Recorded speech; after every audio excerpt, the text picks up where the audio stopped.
आज कोंढवा पोलीस ठाण्याच्या हद्दीमध्ये काकडे वस्ती गल्ली नंबर 2 या ठिकाणी माझे डीबीचं पथक व त्यांचा स्टाफ असे सर्वांनी मिळून एक गुप्त बातमीदारामार्फत माहिती मिळाल्यावरून एक प्रोव्हिजनची रेड केलेली आहे।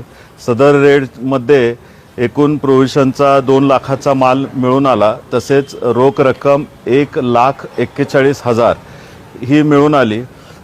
तर सदर पथकाने आणखीन काही दारूचा साठा वगैरे मिळतो का काय म्हणून त्या घरामध्ये सर्च केला असता त्या ठिकाणी अजून काही रक्कम मिळून आली।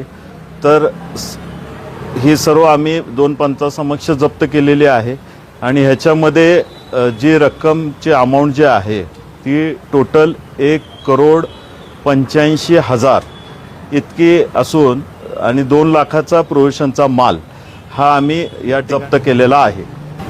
याच्यामध्ये एक महिला व 2 जेंट्स आहेत। त्याचं प्रोसेस चालू आहे, FIRचं काम दाखल करण्याचं चालू आहे। याबाबतचा तपास आपण आणखी यापुढे करणार